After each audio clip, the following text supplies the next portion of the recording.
कैसे हो बच्चों आप? मस्त हो? तो हमारी ये है प्रकाश के परावर्तन और अपवर्तन की छठी क्लास है, 6 क्लास है। और इस क्लास में हमने बहुत ही शानदार टॉपिक जिसे हम कहते हैं अपवर्तनांक, रिफ्लेक्टिव इंडेक्स, इसको हमने बढ़िया तरीके से समझने की कोशिश की है। अपवर्तनांक को हम दो प्रकार से बांट सकते हैं, निरपेक्ष अपवर्तनांक, सापेक्ष अपवर्तनांक।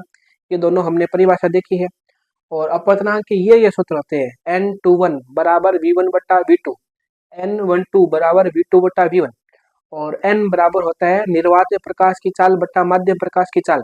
अपवर्तनांक का अन्य सूत्र भी होता है आपतन कोण की ज्या बट्टा अपवर्तन कोण की ज्या बराबर क्या होता है, अपवर्तनांक के बराबर होता है। यह है स्नेल का नियम, और ये इसे भी हम कहते हैं अपवर्तन का द्वितीय नियम। और इस प्रकार के चित्र की सहायता से इस वीडियो में हमने बहुत सारी चीजें समझने की कोशिश की है। अपवर्तनांक में जो भी पूछा जाता है, जितना गहराई से पूछा जाता है, वो सब हमने डिस्कस किया है।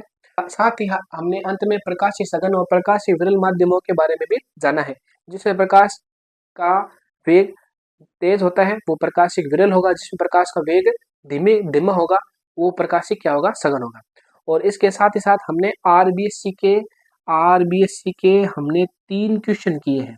ठीक है, आरबीएससी के हमने 3 क्वेश्चन किए, और सीबीएसई का हमने एक क्वेश्चन, जबरदस्त क्वेश्चन किया है सीबीएसई का।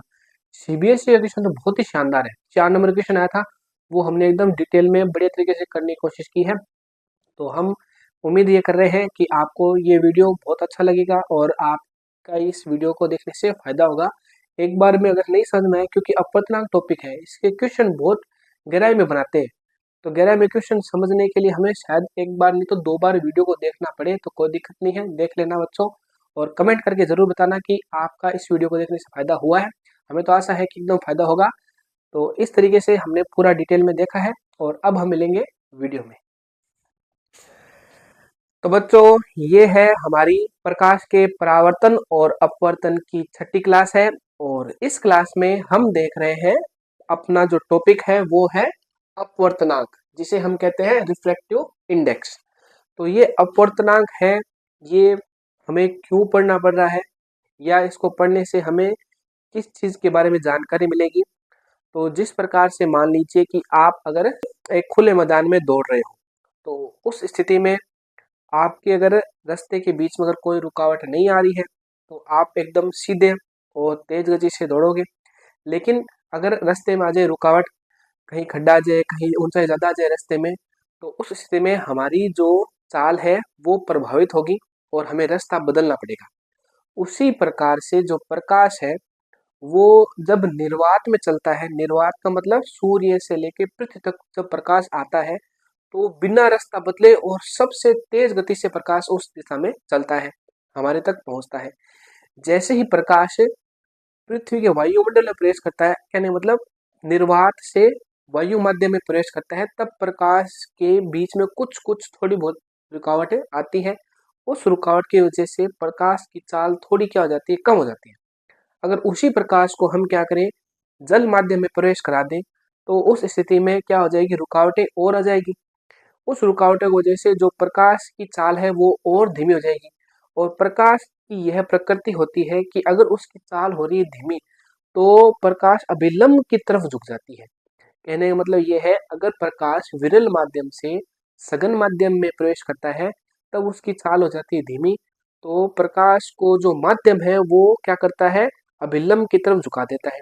और अगर प्रकाश सघन माध्यम से वापस विरल माध्यम में प्रवेश करेगा, तब प्रकाश की चाल तेजी से बढ़ जाएगी और प्रकाश एकदम सीधी दिशा में गति करेगा।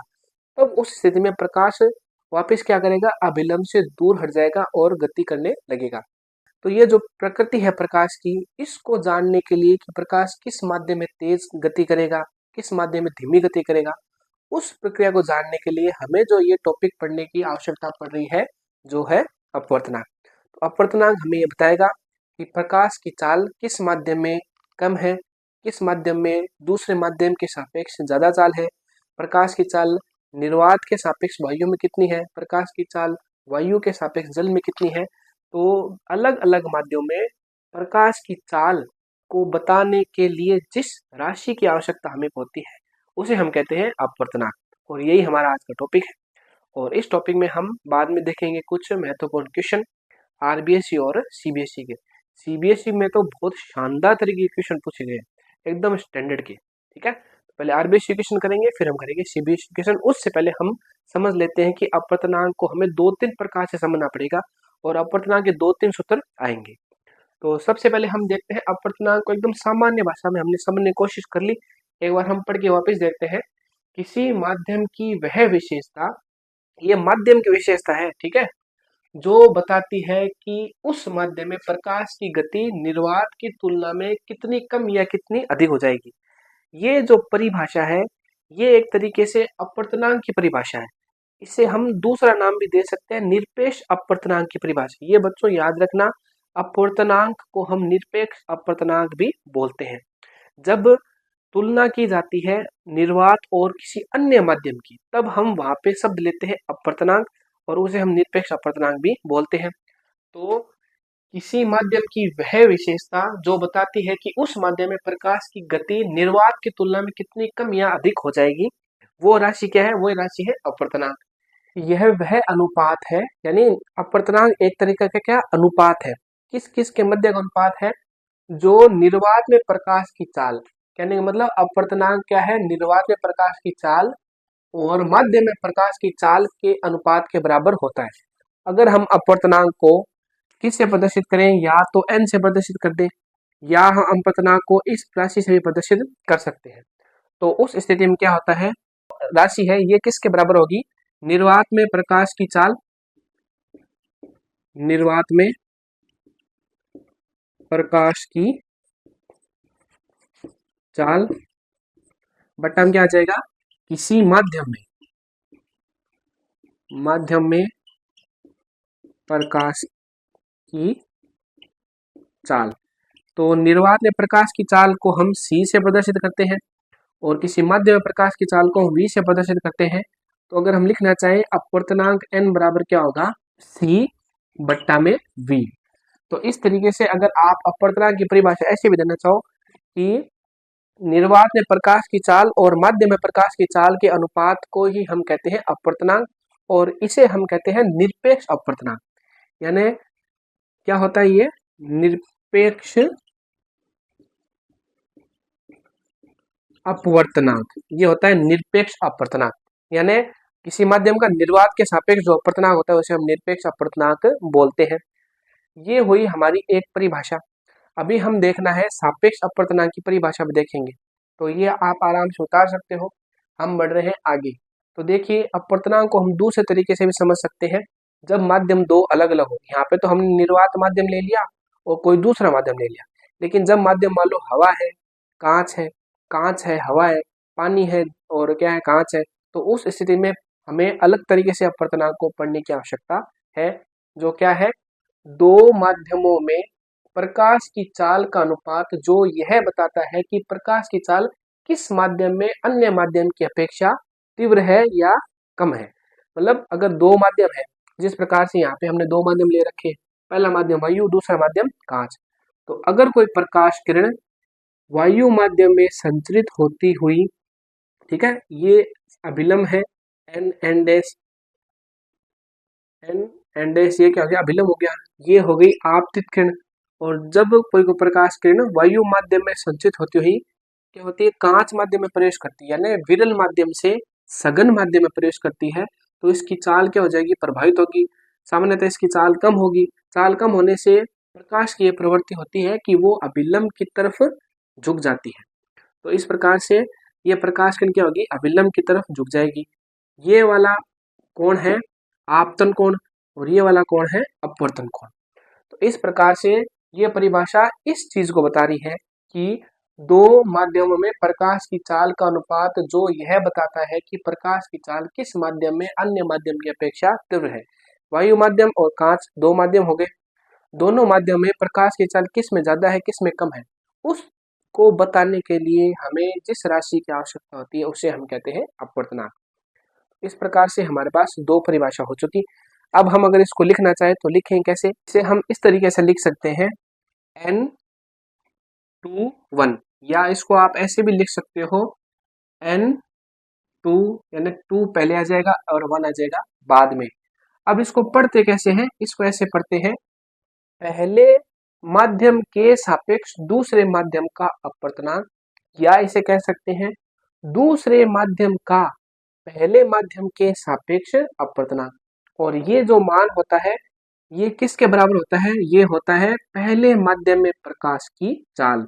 तो हम लिखेंगे पहले माध्यम में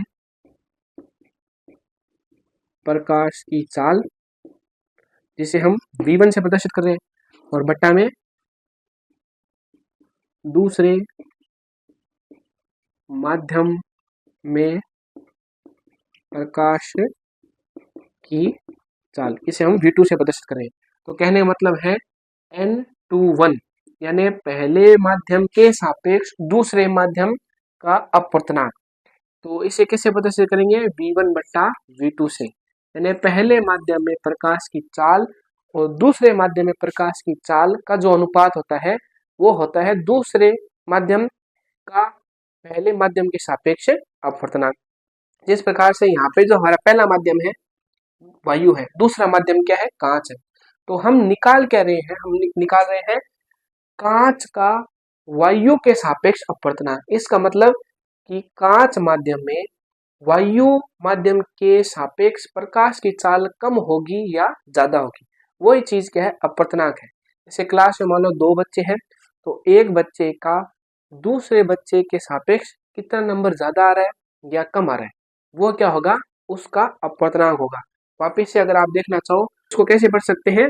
दूसरा माध्यम है कांच माध्यम का वायु माध्यम के सापेक्ष अपवर्तनांक। तो n21 को हम ऐसा भी लिख सकते हैं कि कौन सा आपका माध्यम है? ग्लास माध्यम, यानी कांच माध्यम का वायु माध्यम के सापेक्ष अपवर्तनांक। जी का मतलब ग्लास और ए का मतलब एयर, यानी ग्लास माध्यम का यानी कांच माध्यम का वायु माध्यम के सापेक्ष अपवर्तनांक होता है वो क्या होता है? पहले माध्यम में प्रकाश की चाल बट्टा दूसरे माध्यम में प्रकाश की चाल का अनुपात। अगर इसे उल्टा पढ़ना पड़े तब आप क्या लिखोगे? इसको ऐसे लिख सकते हो 1 इधर आ जाएगा 2, इधर आ जाएगा 1, इधर आ जाएगा 2। यहाँ पे हमें लिखना पड़ेगा, क्या लिखना पड़ेगा? दूसरे माध्यम में प्रकाश की चाल को क्या बोलोगे? v2 बोलोगे, ठीक है। बट्टा में हमें क्या लिखना पड़ेगा?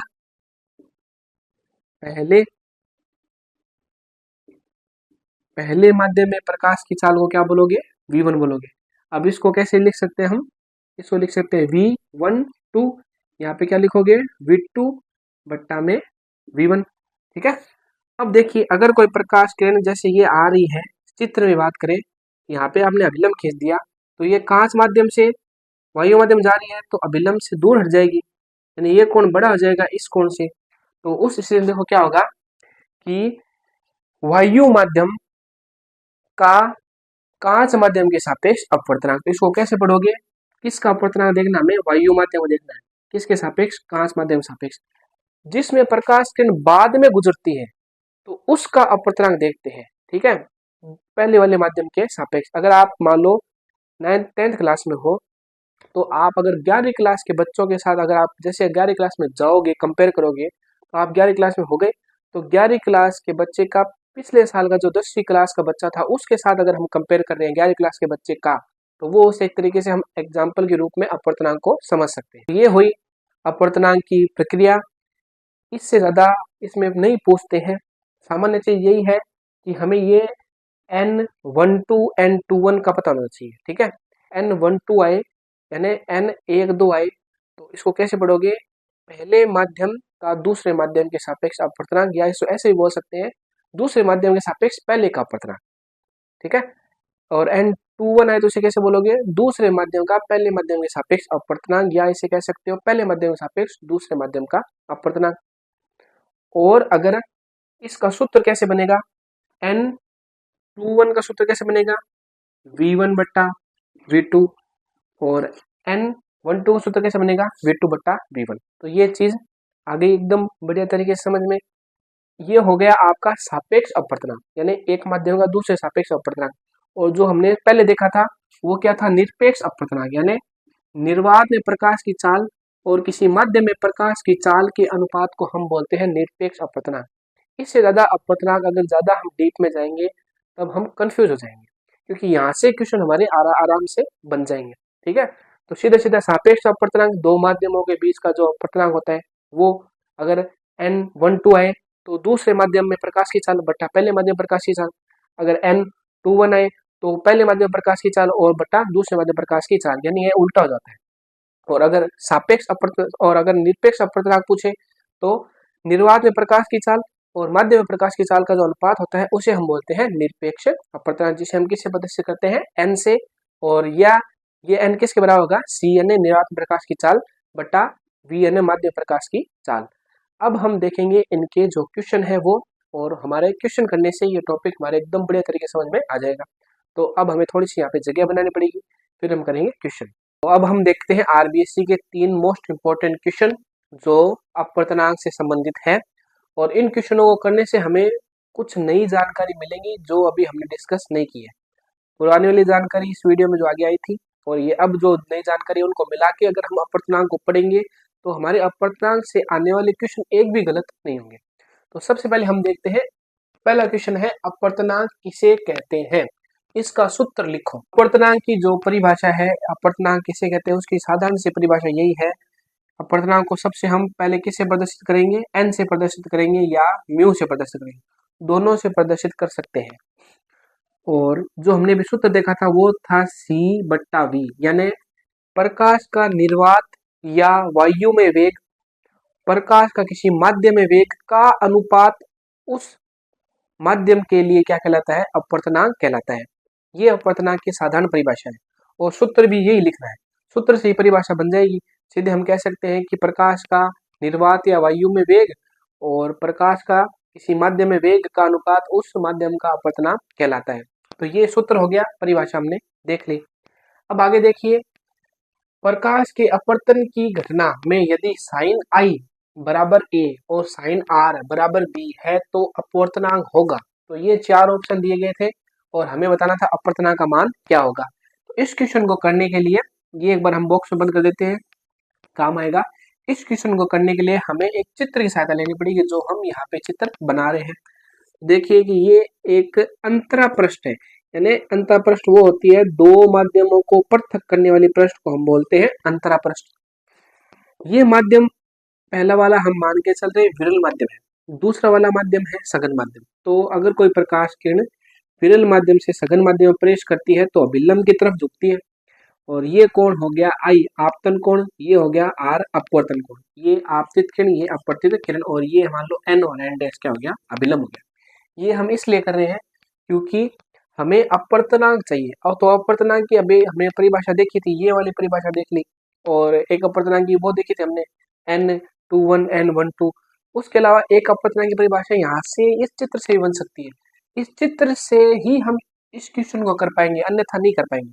और ये जो चित्र है इससे हम अभी बनाएंगे अपवर्तन की परिभाषा, जो क्या होती है, आपतन कोण की ज्या, आपतन कोण की ज्या मतलब साइन आई, अपवर्तन कोण की ज्या, अपवर्तन कोण की ज्या मतलब साइन आर का अनुपात क्या होता है, अपवर्तनांक के बराबर होता है n या न्यू के बराबर।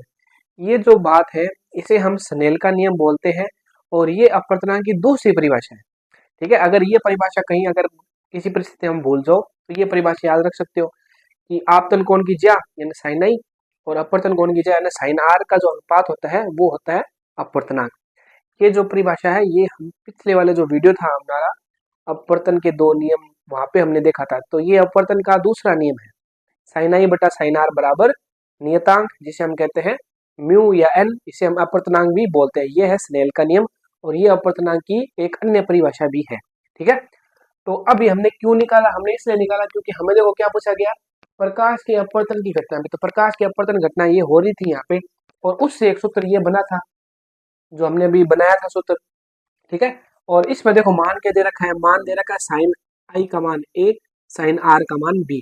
तो a बटा बी बराबर म्यू, तो a बटा बी बराबर म्यू, ये उत्तर मिल गया हमारा। ठीक है, तो इस तरीके से दूसरा क्वेश्चन हमारा हो गया। अब हम करेंगे तीसरा क्वेश्चन। तो देखते हैं तीसरा क्वेश्चन क्या दे रखा है, पानी का अपवर्तनांक। तो हमें पानी का अपवर्तनांक दे रखा है, यानी कोई मान लो माध्यम का अपवर्तनांक है, इसको इससे प्रदर्शित करते हैं, वो कितना है 1.33। अब पानी, तो पानी में प्रकाश की चाल पूछी, हमें चाल पूछी यानी v का मान पूछा है, और हमारे पास अभी सूत्र था माध्यम का अपवर्तनांक निर्वात या वायु प्रकाश का वेग बटा माध्यम प्रकाश का वेग। तो हमें चाल पूछी है यानी v का मान पूछा है। देखिए v बराबर क्या हो जाएगा, c बट्टा n हो जाएगा। ठीक है, c कितना है, c है 3 इंटू 10⁸ मीटर पर सेकंड। ये चीज अगर नहीं याद है तो याद कर लेना। जो अगर प्रकाश है उसका निर्वात या वायु वेग कितना था, 3 इंटू 10⁸ मीटर पर सेकंड होता है। तो c का मान हमारे पास आ गया और n का मान हमें दे रखा है 1.33। अगर इसको हम जब सरल करेंगे तब हमारा मान लगभग आएगा 2.255 ऐसे आएगा, तो इसे हम 2.6 मान लेंगे। ठीक है, तो 0.26 मान लेंगे और वो हो जाएगा 10⁸ कितना मीटर बट्टा में सेकंड। तो इस तरीके से ये इक्वेशन भी हमारा सरल हो गया। आंसर क्या आएगा, ये आएगा। तो इस तरीके के आरबीएस इक्वेशन पूछे हैं। तो अपवर्तनांक की हमने अभी परिभाषा देखी थी, कौन सी, एक तो ये परिभाषा देखी थी n21 क्या था, v1 बट्टा v2, n12 मतलब v2 बट्टा v1। इसको कैसे पढ़ेंगे, इसको पढ़ेंगे दूसरे माध्यम का पहले माध्यम के सापेक्ष अपवर्तनांक बराबर होता है पहले माध्यम में प्रकाश का वेग बटा दूसरे माध्यम प्रकाश का वेग। पहले माध्यम का दूसरे माध्यम के सापेक्ष अपवर्तनांक बराबर क्या होगा, दूसरे माध्यम प्रकाश का वेग बटा पहले माध्यम प्रकाश का वेग। अपवर्तनांक की एक अन्य परिभाषा क्या है, ये जो दोनों परिभाषा है ये है सापेक्ष अपवर्तनांक की। और निरपेक्ष या किसी माध्यम का अपवर्तनांक बोले तब क्या होगा, n बराबर निर्वात या वायु प्रकाश का वेग बटा माध्यम प्रकाश का वेग। ये दूसरा सूत्र हो गया अपवर्तनांक का। ये सापेक्ष अपवर्तनांक का सूत्र है, ये निरपेक्ष अपवर्तनांक का सूत्र है। ठीक है, ये वाला एक ही है। और ये है स्नेल का नियम, ये है अपवर्तन का द्वितीय नियम। अपवर्तन का द्वितीय नियम कह दो, स्नेल का नियम कह दो, ये दोनों चीज एक ही है। और यहाँ से भी हम अपवर्तन की परिभाषा देख सकते हैं। तो 3 सूत्र आने चाहिए, 3 सूत्र आ गए, प्रक्रिया समझ में आ गई, तो अपवर्तनांक का कैसे इक्वेशन दे दो हम आसानी से कर पाएंगे। अब हम करेंगे सीबीएसई क्वेश्चन, जो बहुत ही शानदार लेवल के क्वेश्चन सीबीएसई ने पूछे। वो करने के बाद हमारा जो अपवर्तनांक वाला टॉपिक है पूरा हो जाएगा और कोई भी डाउट बीच में नहीं रहेगा। अब देखते हैं सीबीएसई में एक क्वेश्चन पूछा गया है और वो पूरा क्वेश्चन ये है। और इसकी जो थ्योरी है वो तो अलग ही लेवल की थ्योरी है। सीबीएसई अलग लेवल के क्वेश्चन पूछता है, थ्योरी बहुत बड़ी दे रखी है, फिर उसका सार उस थ्योरी को पढ़ के आप क्वेश्चन करोगे। लेकिन हम साधारण भाषा में बिना थ्योरी को पढ़े क्वेश्चन कर सकते हैं, क्योंकि अभी जो हमने पढ़ा था वो क्वेश्चन में पूछा गया। तो क्वेश्चन देखो किस टाइप का है, क्वेश्चन 4 नंबर का है। इनका देखो विभाजन कैसे किया गया है। पहला क्वेश्चन 1 नंबर का है, ठीक है। दूसरा क्वेश्चन भी 1 नंबर का है, ठीक है।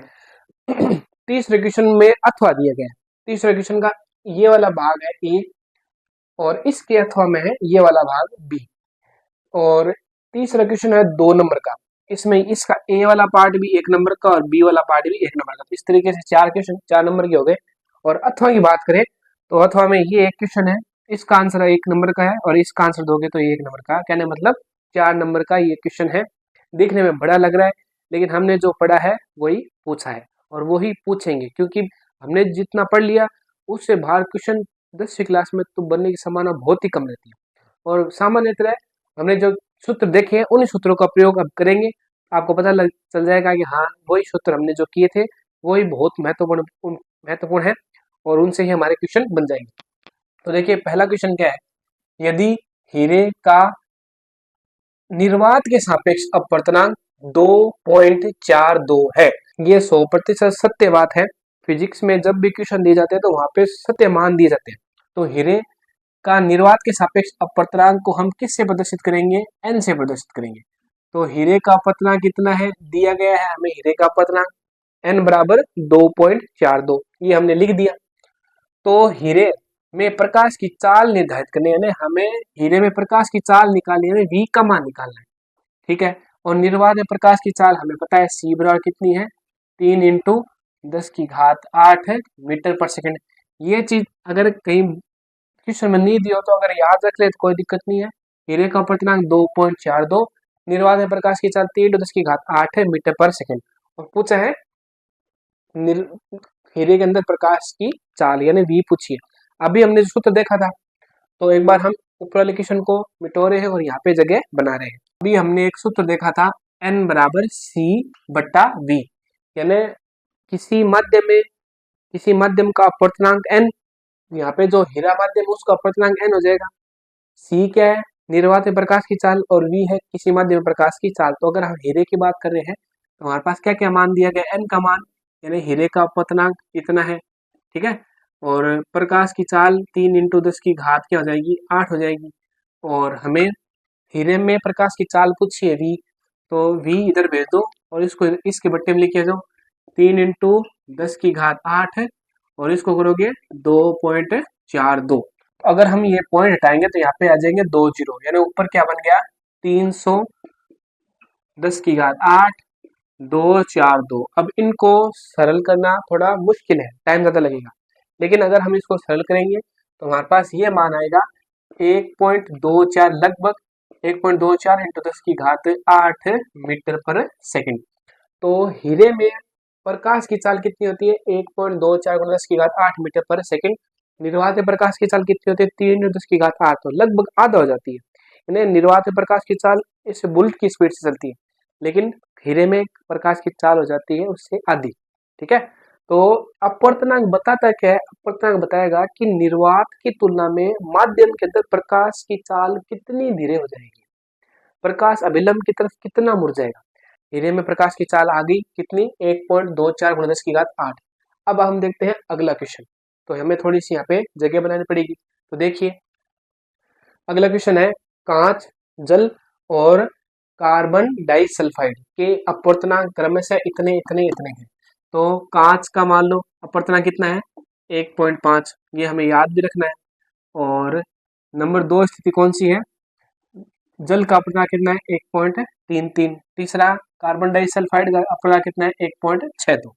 अब देखो क्या पूछा है, यदि कोई प्रकाश किरण इन माध्यमों पर समान कोण थीटा पर आपतन करती है, तो इन माध्यमों में अपवर्तन कोणों को आरोही यानी बढ़ते क्रम में लिखिए। तो बहुत साधारण क्वेश्चन है, देखो सीधी सीधी बात है।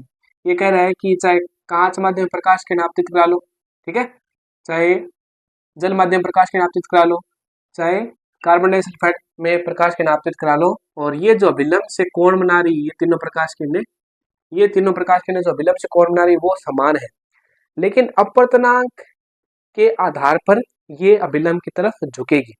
तो जिस वस्तु का जितना ज्यादा अपवर्तनांक होगा वो प्रकाश किरण को उतने ही ज्यादा धीरे गति करने के लिए मजबूर कर देगा। पदार्थ का अपवर्तनांक क्या करता है, पदार्थ का अपवर्तनांक प्रकाश की स्पीड को धीरे कर देता है। तो जिसका जितना ज्यादा अपवर्तनांक उसमें प्रकाश की स्पीड उतनी धीरे हो जाएगी, प्रकाश की चाल उतनी धीरे हो जाएगी, और धीरे होगी तो वो अभिलंब की तरफ क्या हो जाएगी, मुड़ती जाएगी।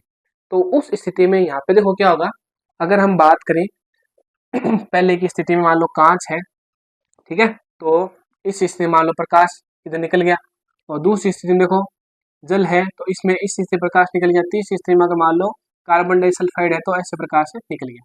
देखो सीधी सी सरल सरल बात ये है, इसको अगर हम समझना चाहें, ये कोण ऊपर वाले बराबर है, ये कोण ये कोण ये कोण बराबर है। अब अपवर्तनांक किसका ज्यादा है, जिसका जितना ज्यादा अपवर्तनांक उसमें प्रकाश की चाल उतनी ही ज्यादा धीरे, जितनी प्रकाश की चाल धीरे होगी तो वो अभिलंब की तरफ झुकती जाएगी।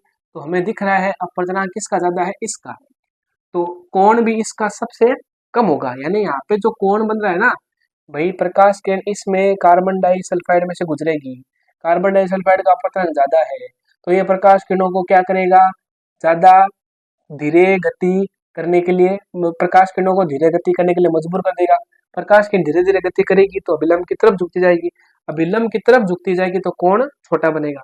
तो इसमें जो अगर आप बताओ तो कार अपवर्तनांक जिसका ज्यादा होगा वो प्रकाश किरणों को उतने ही धीरे से गति करने देगा, धीरे से गति करने देगा तो अभिलंब की तरफ वो झुकती जाएगी, और कोण का मान क्या होगा, छोटा होगा। तो इस स्थिति में सबसे छोटा कोण इसका होगा, ठीक है, कार्बन डाइसल्फाइड का। फिर अपवर्तनांक किसका ज्यादा है, फिर अपवर्तनांक कांच का ज्यादा। तो दूसरी स्थिति में कांच वाले का कोण इसके कोण से ज्यादा होगा, और तीसरा है जल, जल वाले का कोण सबसे ज्यादा होगा। तो आप सीधे सीधे कह सकते हो, सीधे सीधे यहाँ पे हम कह सकते हैं थीटा, थीटा है ना कार्बन डाइसल्फाइड, तो कार्बन सल्फाइड आप बता सकते हो, कार्बन डाइसल्फाइड का कोण सबसे कम, उससे ज्यादा कोण किसका होगा, कांच का होगा। और सबसे ज्यादा कोण किसका होगा?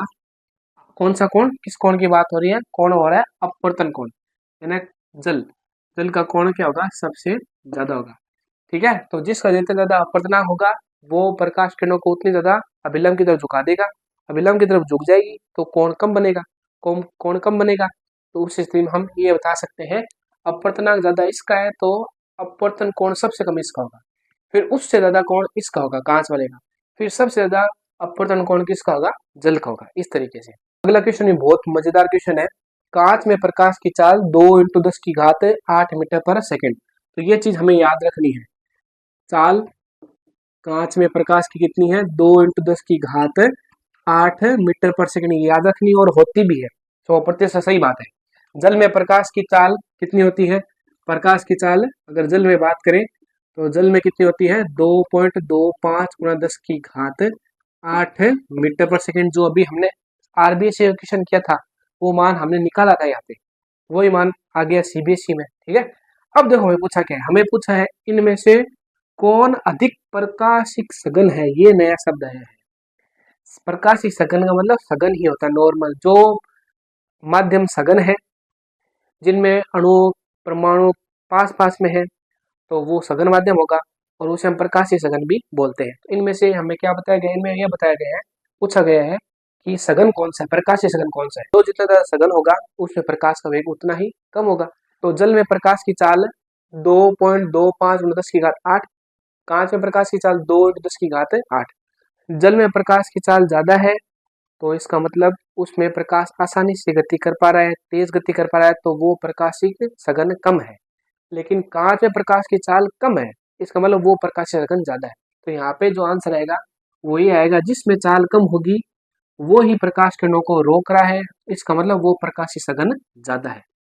ठीक है, तो एक प्रकाशीय सघन के बारे में अगर यहाँ पे बात करें तो सीधी सीधी बात है, हमने जो अभी देखा था सघन माध्यम, विरल माध्यम, तो सघन माध्यम को हम ऐसा भी बोल सकते हैं प्रकाशीय सघन माध्यम। विरल माध्यम को हम बोल सकते हैं प्रकाशिक विरल माध्यम। यानी जो प्रकाश की दृष्टि से सघन है वो प्रकाशीय सघन होगा, जो प्रकाश की दृष्टि से विरल है वो प्रकाशिक विरल होगा। जैसे कि अगर है एक उदाहरण ले जो आपकी किताब का एनसीईआरटी का है, मान लो केरोसिन। ठीक है, केरोसिन और जल की बात करें, देखो केरोसिन है ना, केरोसिन का जल की तुलना में अपवर्तनांक ज्यादा है, यानी ये प्रकाश किरणों को अपने में से जल की तुलना में धीरे से गति करने के लिए मजबूर कर देगा। तो हम ऐसे कह सकते हैं प्रकाश के लिए ज्यादा प्रकाशिक सघन कौन सा है? केरोसिन। यानी केरोसिन ज्यादा प्रकाशिक सघन है जल की तुलना में। लेकिन जो द्रव्यमान है, द्रव्यमान किसका ज्यादा है? द्रव्यमान है ज्यादा जल का। वापिस से समझ लीजिए, दो शब्द है, एक तो प्रकाशिक सघन, दूसरा मान लो द्रव्यमान घनत्व। मान लो सामान्य बात करें, एक तो शब्द आया है द्रव्यमान घनत्व, दूसरा प्रकाशिक सघन। केरोसिन ज्यादा प्रकाशिक सघन है, उसमें से प्रकाश किरण धीरे से गुजरेगी जल की बजाय, लेकिन जल का द्रव्यमान ज्यादा है केरोसिन से। तो ये बात एनसीईआरटी में आपकी बुक के अंदर है, अपवर्तनांक जो टॉपिक है उसमें आप ढूंढोगे तो मिल जाएगी। तो इस तरीके से जिसमें प्रकाश किरण, प्रकाश का वेग क्या होगा? कम होगा, वो प्रकाशीय सघन ज्यादा होगी। अब देखिए अगला क्वेश्चन क्या है, किसी जल से भरे मोटे कांच के पात्र के कांच जल अंतरा पृष्ठ पर कोई प्रकाश किरण अभिलंबित आपतन करती है। इन किरणों के कांच में प्रवेश करने के पश्चात पथ का क्या होगा? कारण दीजिए। मतलब आपको देखो सीधी सीधी बात कही, मान लो कांच का मोटा पात्र है जिसमें आपने जल भर दिया, ठीक है, और प्रकाश किरण ऐसे आपतित हुई तो मान लो अभिलंब आपतित हो तो सीधी नीचे गुजर जाएगी, और क्या होगा? और कुछ नहीं होगा भाई, अभिलंबित आपतित हुई तो सीधी आर पार गुजर जाएगी। तो ये इसका आंसर है। तो आपको क्या बताना है कि जब प्रकाश किरण कांच जल अंतःपृष्ठ, कांच जल अंतःपृष्ठ का मतलब एक तरीके से मान लो ये तो कांच हो गया और ये क्या हो गया? अंदर जल भरा है। तो कांच जल अंतःपृष्ठ में जब प्रकाश किरण अभिलंबित आपतित होती है तो सीधे पार गुजर जाती है, बिल्कुल भी विचलित नहीं होती। अगला क्वेश्चन देखिए, अगला क्वेश्चन कर रहे हैं हम। लास्ट क्वेश्चन ये है जो अथवा में दिया गया है, जल और कांच के निरपेक्ष अपवर्तनांक क्रमश है। तो यहाँ पे हम लिख रहे हैं जल, ये क्वेश्चन बहुत बढ़िया क्वेश्चन है। जल का निरपेक्ष, निरपेक्ष का मतलब अभी हमने देखा था निरपेक्ष अपवर्तनांक, निरपेक्ष अपवर्तनांक को किससे प्रदर्शित करते हैं? एन से प्रदर्शित करते हैं। ठीक है, तो निरपेक्ष अपवर्तनांक यानी n का मान, और कांच के लिए निरपेक्ष अपवर्तनांक यानी n का मान कितना है, इसके लिए कितना है, इसके लिए है 4/3, जल के लिए 4/3 है और कांच के लिए है 3/2। तो ये दो चीज हमें दी हुई है, ठीक है। हमें ध्यान रखना है निरपेक्ष अपवर्तनांक को ही सामान्यतः हम अपवर्तनांक बोलते हैं, जो भी हमने परिभाषा देखी थी। और निरपेक्ष अपवर्तनांक का सूत्र क्या था, वही वाला C/V। ये सूत्र बार बार काम आ रहा है, ठीक है, ठीक है। तो ये सूत्र हमें याद भी रखना है। अब देखो निरपेक्ष अपवर्तनांक बोल दे चाहे अपवर्तनांक बोल दे, सूत्र यही काम आएगा, ठीक है।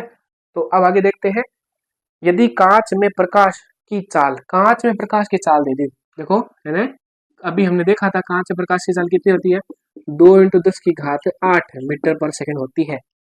तो निर्वात में प्रकाश की चाल पूछिए, वैसे तो हमें पता है कि निर्वात में प्रकाश की चाल कितनी होती है, 3 × 10⁸ मीटर पर सेकंड, लेकिन हमें निकालना है, वहां पे पता होने से कुछ नहीं होगा।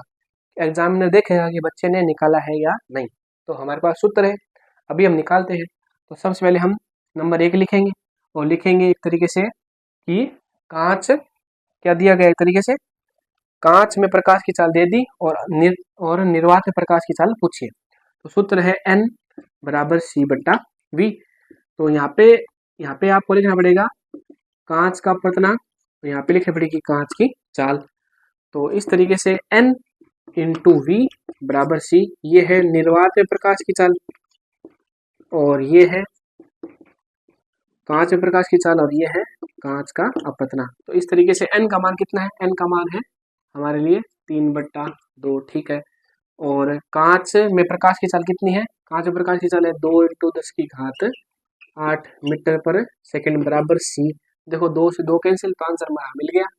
आंसर कितना आ गया, 3 × 10⁸ मीटर पर सेकंड। जो हमने बताया था, हमें पहले से पता था आंसर, लेकिन हमें निकालना आना चाहिए। सूत्र हमारा यही है, N = C/V, और N यानी कांच के लिए बराबर CN निर्वात प्रकाश की चाल, V यानी कांच प्रकाश की चाल। एक इस सूत्र से हमारे पास C का मान आ गया, जो है 3 × 10⁸। अब करते हैं लास्ट क्वेश्चन इस वीडियो का, क्या है, जल में प्रकाश की चाल ज्ञात करो। अब देखो हमें नंबर 2 करनी है जल में प्रकाश की चाल, यानी हमें ये याद करना है, ठीक है। जल में प्रकाश की चाल हमें ज्ञात करनी है, इसका मतलब ये ज्ञात करना है, ठीक है भाई, ये ज्ञात करेंगे। सूत्र क्या है, सूत्र वही N = C/V।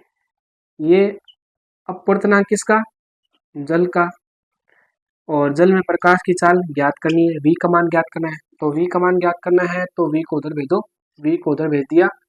ये हो गया जल में प्रकाश की चाल, ये निर्वात में प्रकाश की चाल बट्टा जल का अपवर्तनांक, और सीधे सीधा मान रखो 3 × 10⁻, कितनी हो जाएगी, 8, C का मान जो भी हम निकाला था।